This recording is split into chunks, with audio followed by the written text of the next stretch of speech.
Bismillahirrahmanirrahim. Assalamualaikum warahmatullahi wabarakatuh. Alhamdulillahirabbil alamin.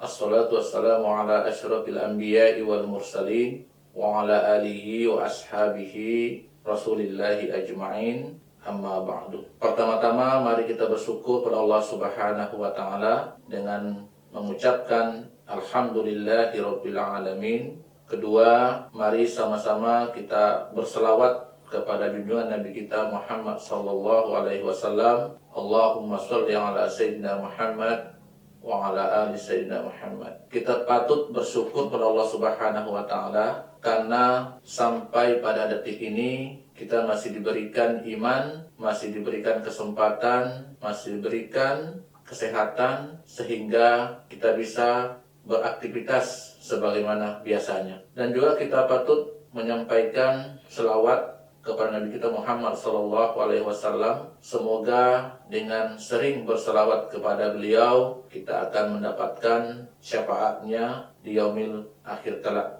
Amin ya rabbal alamin. Pemirsa yang dirahmati Allah Subhanahu wa taala, pada kali ini saya akan membawakan tema berkaitan dengan diam itu adalah ibadah. Para pemirsa yang berbahagia, Allah Subhanahu wa taala menganugerahkan kepada kita berbagai macam anggota badan yang sehat, seperti mata yang bisa kita gunakan untuk melihat yang baik-baik, telinga yang diberikan oleh Allah Subhanahu wa taala untuk mendengarkan hal-hal yang baik, dan juga lisan diberikan Allah Subhanahu wa taala kepada kita semua untuk berkata-kata atau berucap hal-hal yang baik. Oleh karena itu, Rasulullah sallallahu alaihi wasallam bersabda, "Man kana yu'minu billahi wal yaumil akhir falyakul khairan aw liyasmut." Siapa yang beriman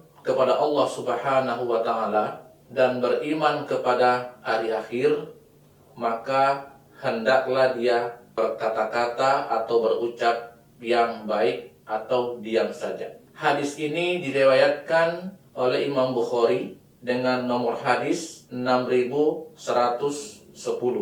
dan diriwayatkan juga oleh Imam Muslim dengan nomor hadis 46.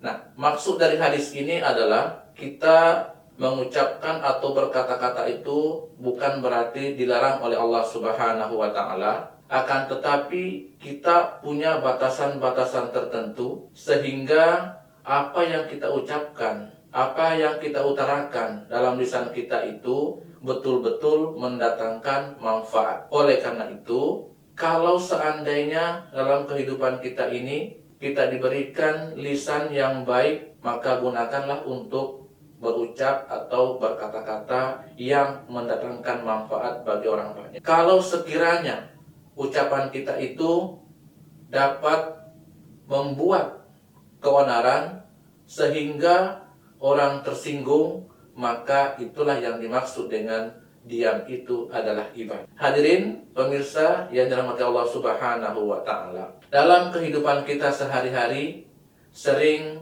kita dengar orang berkata-kata atau berucap dengan lisannya yang begitu tajam sehingga dia dapat menyinggung perasaan orang banyak.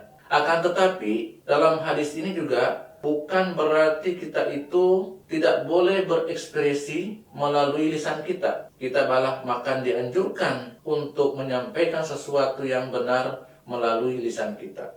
Intinya adalah kita menyampaikan sesuatu itu dalam bentuk ucapan itu tidak menyakiti dan menyinggung perasaan orang. Maka diam itu adalah ibadah. Hadirin pemirsa yang dirahmati Allah Subhanahu wa taala, maka dari itu di dalam kegiatan apapun kita beraktivitas, kita mari sama-sama untuk menjaga lisan kita yang diberikan Allah Subhanahu wa taala, sehingga apa yang keluar dari lisan kita itu bisa menyejukkan hati orang lain, bisa mendatangkan manfaat, sehingga kita bisa dikatakan lisan itu kadang-kadang kalau dikeluarkan atau kata-kata yang kita ucapkan tidak bisa menimbulkan ketenangan bagi orang yang mendengar, maka lebih baik kita diam. Hadirin pemirsa yang dirahmati Allah Subhanahu wa Ta'ala, dan juga Allah Subhanahu wa Ta'ala memerintahkan bahwa dalam kehidupan kita itu